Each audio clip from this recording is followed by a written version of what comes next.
And it's my pleasure to introduce from the Revolution, Bobby Z and Dr. Fink. And his first name is Matt. Oh, sorry. Matt's good too. Okay. Matt, Doctor. Matt. You want to sit down? Too old to stand. Awesome. Well, we want to thank you all for coming out.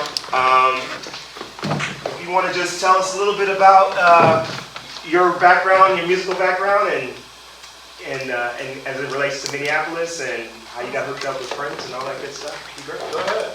Oh, okay. Well, much like all you people, I started out really young playing and studying piano at the age of 7, and moved on through my teen years playing in bands. First band I ever performed with, I was 12 and a half years old, and for somebody's bat mitzvah. And of course I met Bobby when we were kids too, because we grew up in the same community of St. Louis Park, Minnesota. And eventually I met Prince because Bobby was working for Prince, and he introduced me to Prince when I was 20 years old, and helped me get the opportunity to audition for the group. And that's how I got on board with him.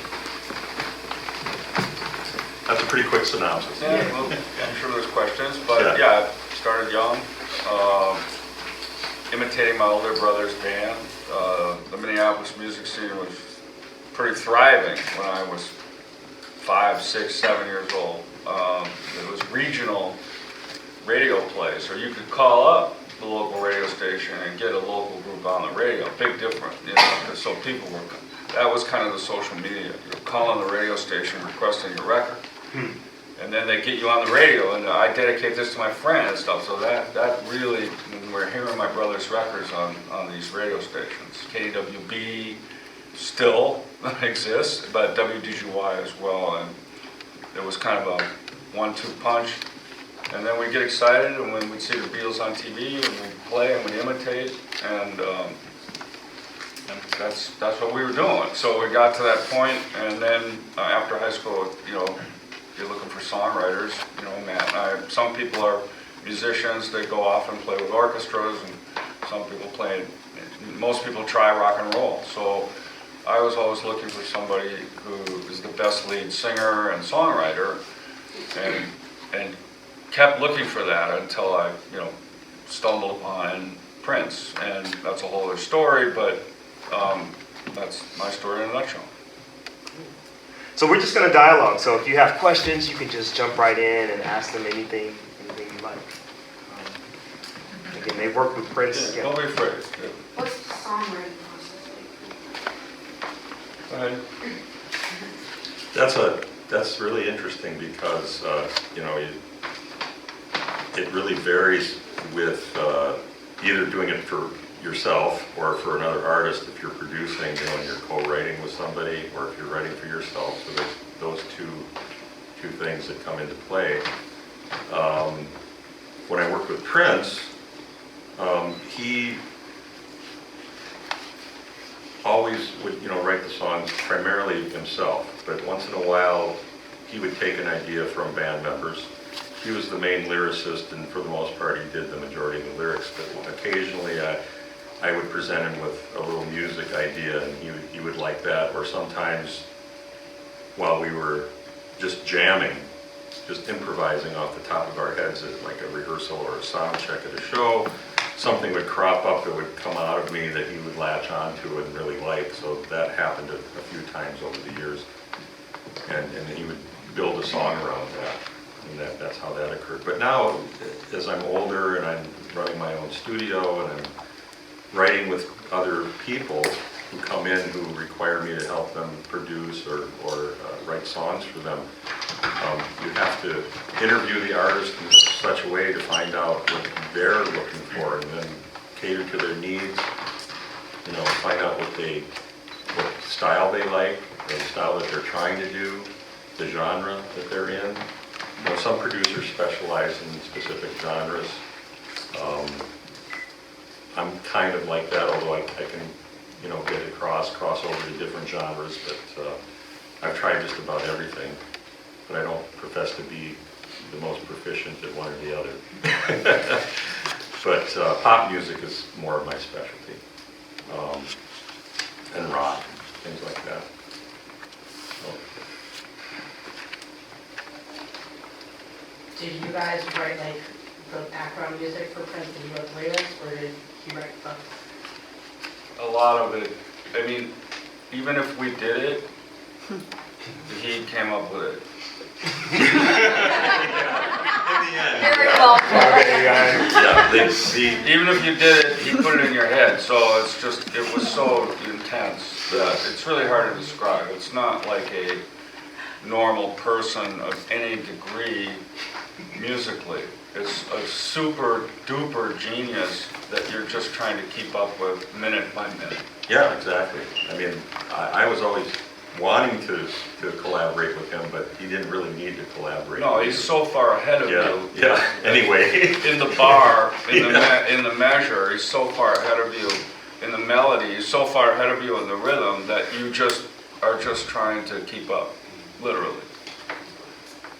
Yes. How did Prince treat the people he worked with? Well, I mean, you have to look at it like a professional sport. You know, in the football's rough. You know, so I mean, to get players to do things, baseball's rough. It's just another professional thing. And so he's like another head coach. You know, Bill Belichick, this feared monster. He's probably a nice guy. You know, but he's ultimately doing his job. So whatever it took to get you to do whatever he thought you needed to do, you know, under those intense conditions, you know, he was a perfectionist. So of course it's good, you know, when you get tired, and you know, he doesn't get tired. Yeah, we worked long hours. He never got tired. Yeah, he He'd just, go, you know, so you're worked again, hard. you're going back, you're dealing with a superhuman, not normal, super musical genius person that you're just trying to keep up with minute by minute. Yeah, he really, he worked harder than anybody I ever knew. Ever. It was a constant flow of creativity and music, almost 24/7 coming out of him. He was lucky to get 4 hours of sleep a night a lot of times. Or just go 2-3 days and then sleep. And then sleep, yeah. I mean, he would, just to give you a typical day before you ask that question, it would be like, okay, show up at 11 in the morning for rehearsal, jam for a couple hours, work on the show, and then by the time 6 or 7 o'clock or so rolls around, we're done. We can go, Well, unless he needs you in the or studio. you run it again after dinner. Or you run it again. Or you video it and watch the Yeah. video of it, and then you go, but go ahead. But then he would go in the studio after all that, late at night, and be there till the sun was almost coming up, and then he'd maybe... Or the next day. Or the next day, and then maybe get a little sleep and start over. That was how, now what was your question? Oh, I was gonna say, did you ever see him take a day off? And if you did, Yeah, it was you know what funny. he did? Sure. He tried to take days Yeah, off. once in a while. It was awkward. And then what would you do? It's like, he's coming with us to the zoo. It's like, really? You know, okay. And Well- then he'd come and... For instance, once in a while, he'd like to take a break during rehearsal time and say, hey, let's go play softball.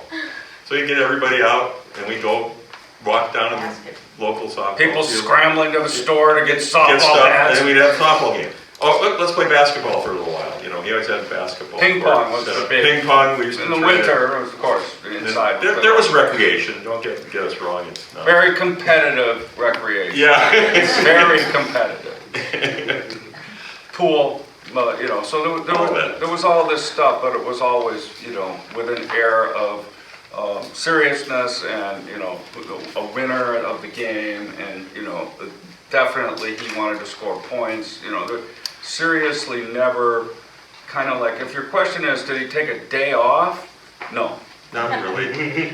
I like to compare him to the Muhammad Ali of music, or the Mozart Muhammad Ali combo of music. Da Vinci, Da Mozart, Vinci, Shakespeare, Mozart, yeah, all those guys. Babe Ruth. Yeah. So maybe we shouldn't be nurturing these kids so much? I'm kidding. Absolutely. I just really saying this stuff because I want you guys to understand that, you're watching a video and it's Prince and he's now gone, but, what it was a comet, was a It was a burning hot comet. phenomenon. Yeah. Phenom. Phenomenon, like definitely not like anything you've ever seen. If he was in the room, whether he was famous or not, you just couldn't help but stare. It factor times 10. Just so you know what we're dealing with, you know what I mean? It's not like a normal rock band that you go see. Sorry, go ahead. So they talk about Prince like when kind of his direction of stuff was like that. He was almost like really meticulous, like he knew what he wanted everything to do, and really just a little controlling of that. Did you ever feel like in some way that you had like something you wanted to do, or you kind of wanted to let yourself go on, whether it be the keyboard or the drums, Right, but and you that's couldn't? called improvising, Yeah. which you could do, Yeah. but you would get a look. I mean, you would get a thumbs up or a thumbs down instantaneously. If you tried something, you'd know right away if it was approved or not. There wasn't any, I listened to it last night, it sounds good. It's like he heard everything meticulously, like you said, in his head. So if you improvise something, do it again. I like that. And then you do it, and then you could do that for another half an hour with the full band until he worked it out with you. So sometimes the grooves would go for 50 or 60 minutes. Or more. Or more. Yeah. Without stopping. In the very beginning, the auditions were like, I auditioned against every drummer in town twice. And so, but I had the shoe in from the beginning because I was working for his manager, but it was a big deal to, and I say this in a serious way, it was a big deal to kind of hire this white guy from, the suburbs, for what he was trying to do. It really set a precedent of what Sly and his Family Stone was doing with Andy Newmark. It really was a statement. And so my versatility, because like Matt said, we played a lot of different styles growing up as kids. We try, we're not like jazz heads but can fake it, but rock and R&B got married with Prince, and I was a rock and R&B drummer, and he can play rock and R&B, and so we kind of fit into this quasi Minnesota sound, Minneapolis sound thing that everybody talks about. But the stuff was like we said earlier, I mean, it's like a running in his head in real time. So you had chance. Purple Rain is kind of a spontaneous thing, even though it was completely pre-written by him as a song. He let it go and let the band kind of develop their parts and let it play. So it depends on the song, to answer your question and then the previous question. Sometimes songs would be free-form, he'd pick up a riff like Matt said on something he did, and then he's off and running. Sometimes he had a fully formed song in his head, and if you didn't do it exactly the way he wanted, you had to change it. Other songs, he didn't have really a keyboard part, so you could make one up, or you drum fills, you could make it up. So there were so many songs and so many different ways happening that it was, you were just there, again, to color in any way he needed at that particular moment.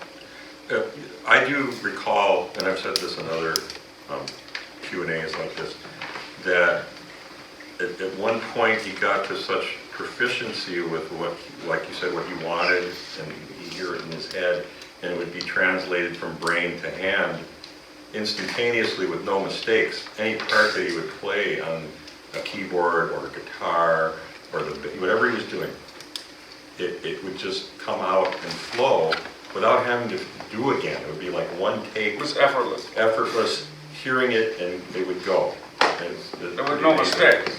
Yeah. Usually, I mean, or like if he wrote a lyric, you could see, and Mozart too did the same thing.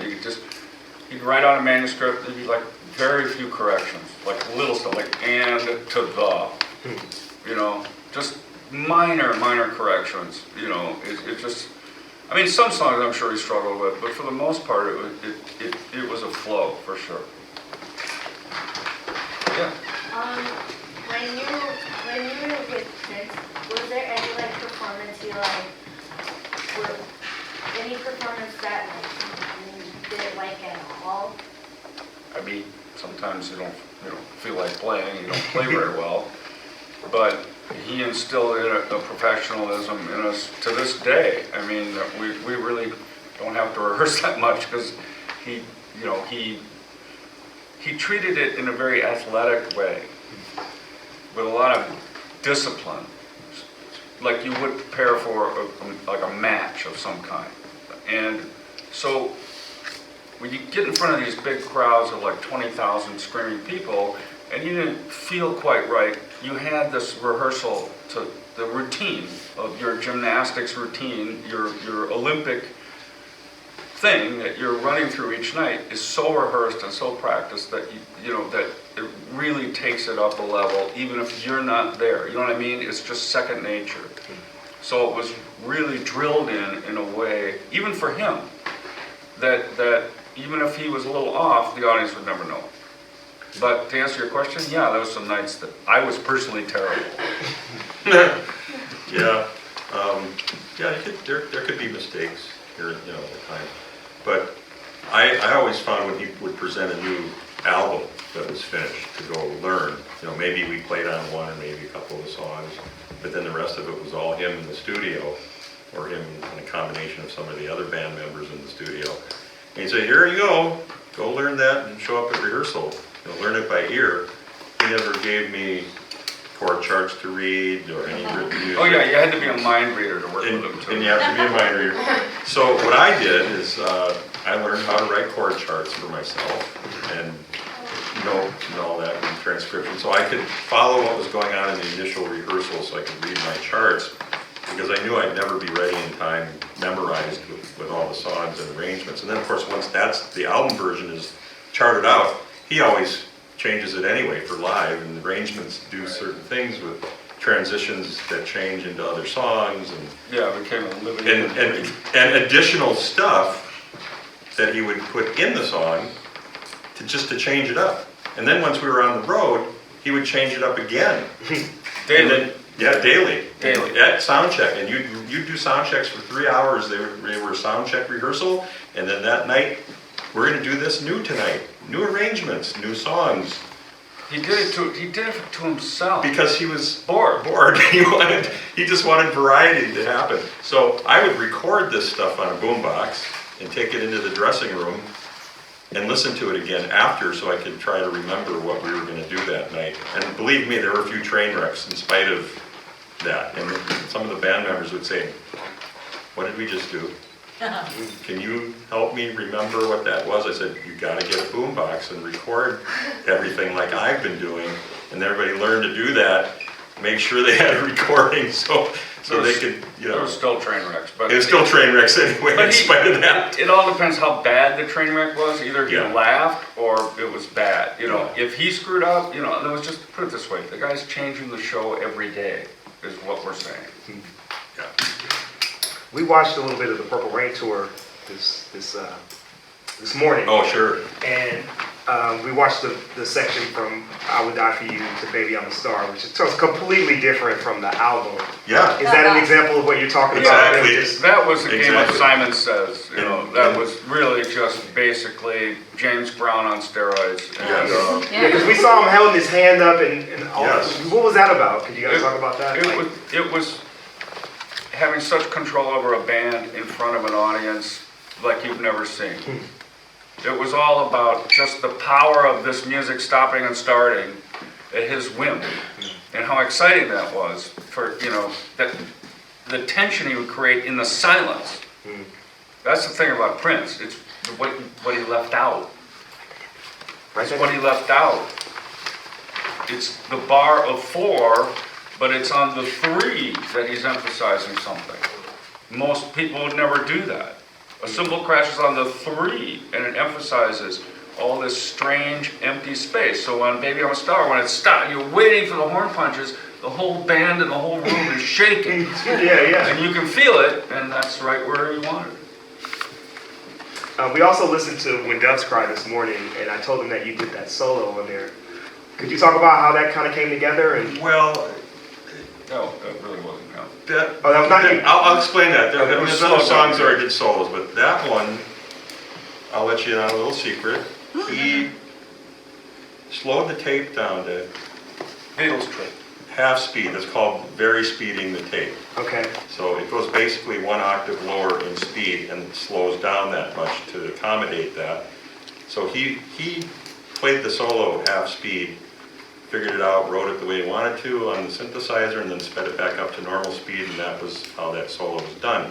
Now, for me, it's like, okay, you have to play that live Yeah, now. so he had to Yeah. play Because I had to it. learn that's fast solo and all note for note and all that. So you can say, yes, I played it, but I certainly didn't write that one. There were some other ones though that you did. Yeah, well, there's something on the Time album on a song called The Stick that I did a synthesizer solo on.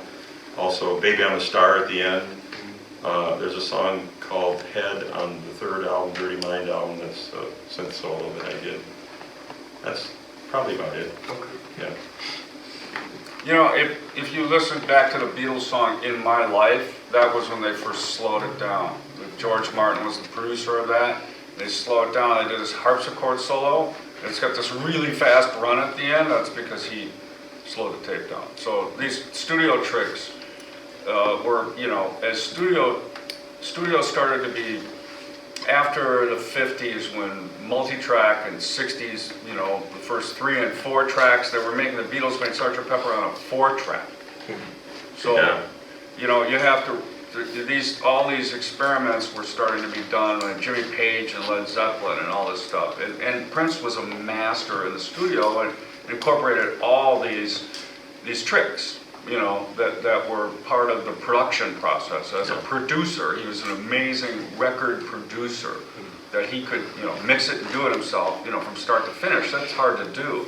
It's another super mega talent of this crazy guy, but that's a huge part of what you're, you know, that 1999 song is 100%. I mean, I'm playing a little bit of the explosions and some of the cymbal crashes, but that song is 100%. This Prince has recorded it himself, made, you know, played basically all the parts himself, mixed it himself, and then takes it to a mastering guy, and that's it.